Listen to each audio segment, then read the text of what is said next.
Alright. There we go. So today is August 30th, which number one means rent is due very soon, and number two means I've been on tea for 2 months now. Because I just filled my third prescription, so I've been on it for 2 months. Alright. So I apologize for not having a video. Life has been a little bit crazy, and I was recently in a car crash, so that kind of took precedence to everything else. But we're gonna do this today. Hopefully this won't be too long.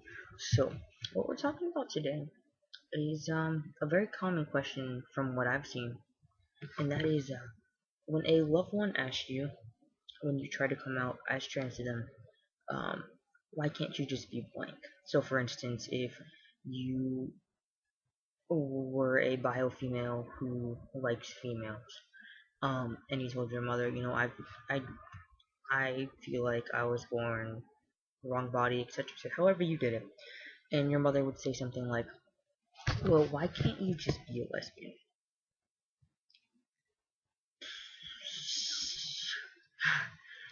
The first the first thing with this question is the fact that anybody thinks that somebody would choose to be transgendered is just beyond me. I can't imagine someone making it mean, you know what?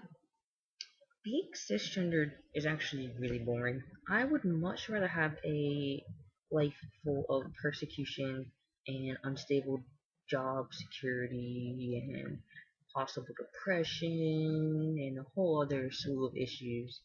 Because, just implying that being transgendered is a choice is actually laughable.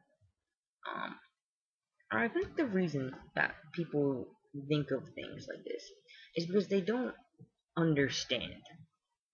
They don't understand that this isn't a passing whim. This isn't something for fun.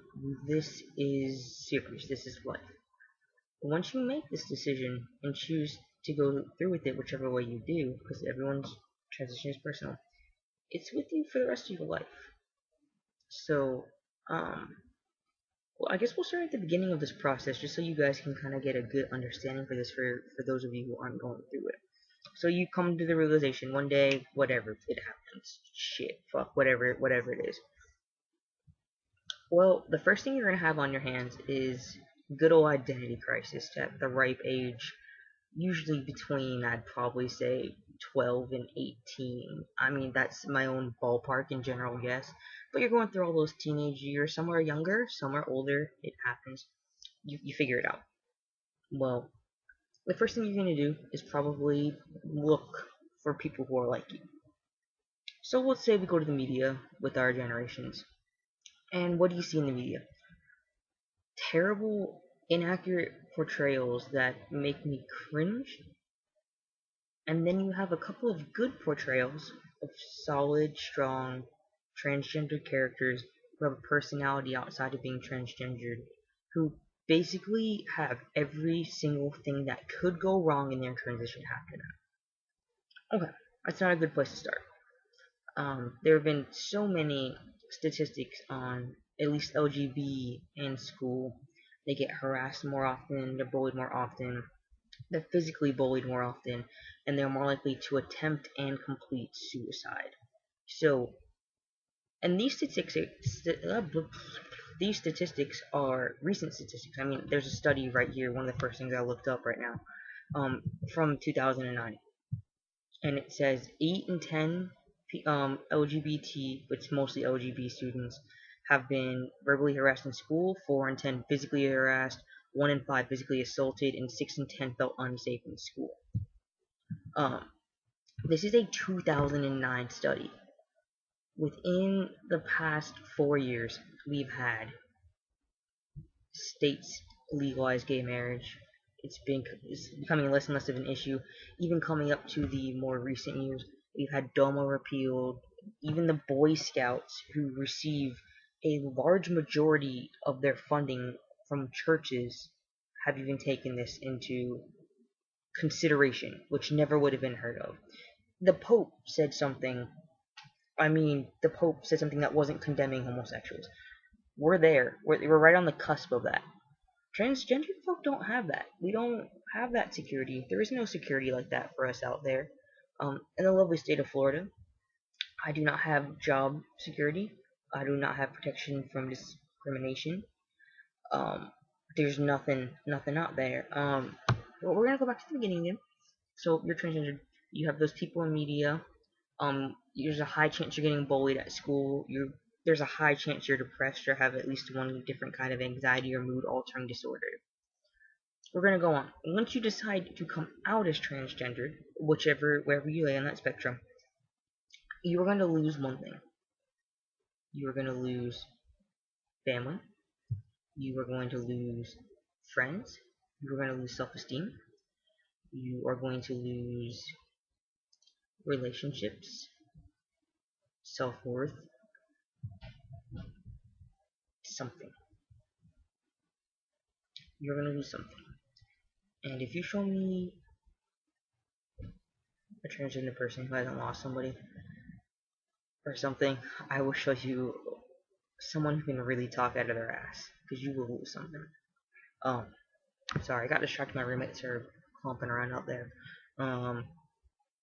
So you're gonna lose something. Me, it was some friends.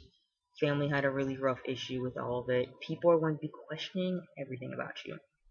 Every little microscopic thing that you've said to try to fit in, or you've done to try to do things right, anything that you felt will be called into question.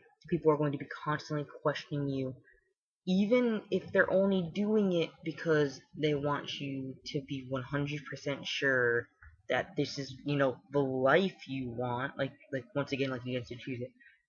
People are going to be riding your dick so hard that you're probably going to have to see a doctor after it. Literally, you're going to have to go see doctors too. At least from the state I'm in, which is a pretty conservative state, you're going to have to do it with psychiatrists. Now, if you are a bioman, or on the other hand, if you're attempting to transition to male, one thing that has always been drilled into your head is that if you go to a psychiatrist or a doctor as a little boy, you're a pussy. Or a lot of other slurs that I'm not going to say on camera. So you have that stigma on top of everything else. You have to go see the psychiatrist. When you go and see the psychiatrist, you're going to tell them every detail about your life imaginable. You're going to tell them about the first time you masturbated. You're going to tell them about all your friends. You're going to tell them about sexual kinks that you have, sexual positions that you prefer. You're going to tell them about your past history. You're going to tell them about your past depression. You're going to tell them if you ever tried to kill yourself. You are going to tell these people everything, and they will know if you're lying, because it's kind of what they're trained to do. And if you do lie to one of them, or they suspect that you're lying, then you can lose the chance to have that letter altogether. Now, once you get the letter, you're going to go to a doctor.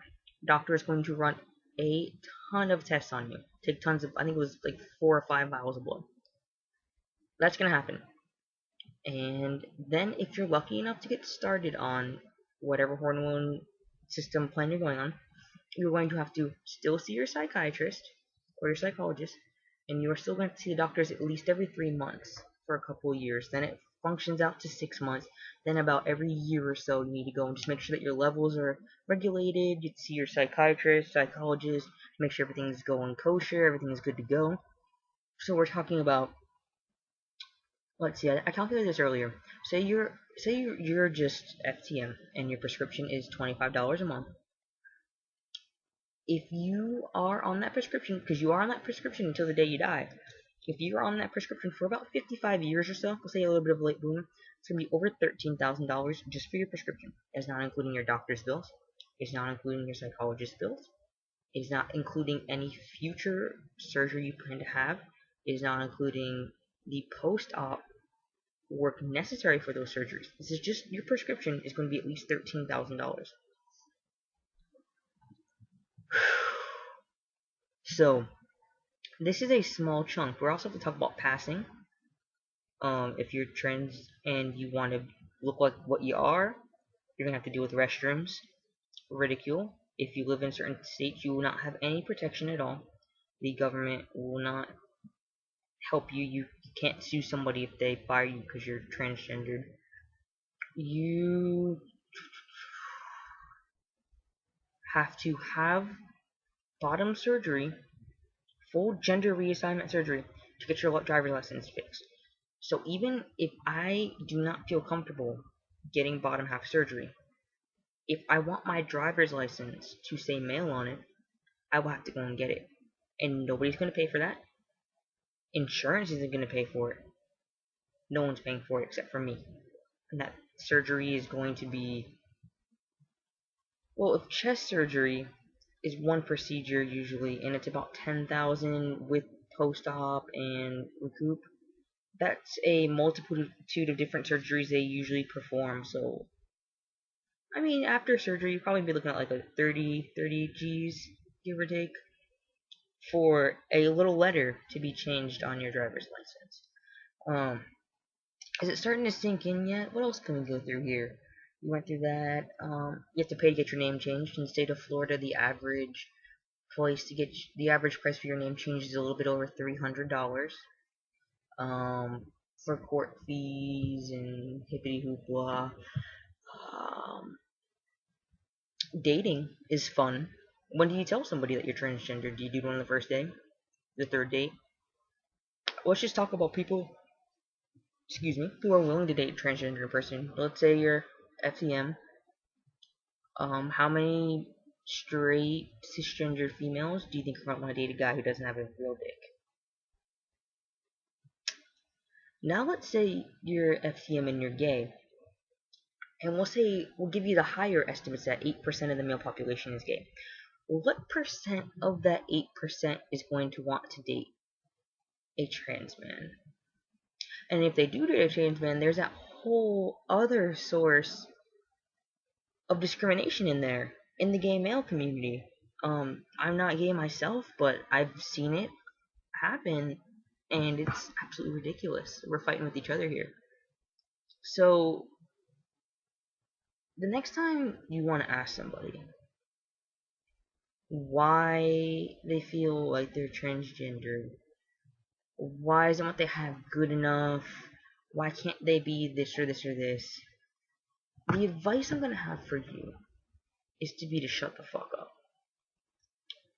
Because every question that you could ask a transgendered person, they have already asked themselves at least 10 different times in 20 different locations in 50 different instances. If you want to support a transgendered person, be there for them. Support them. Let them know, I know this is something I don't understand, but I'm here for you.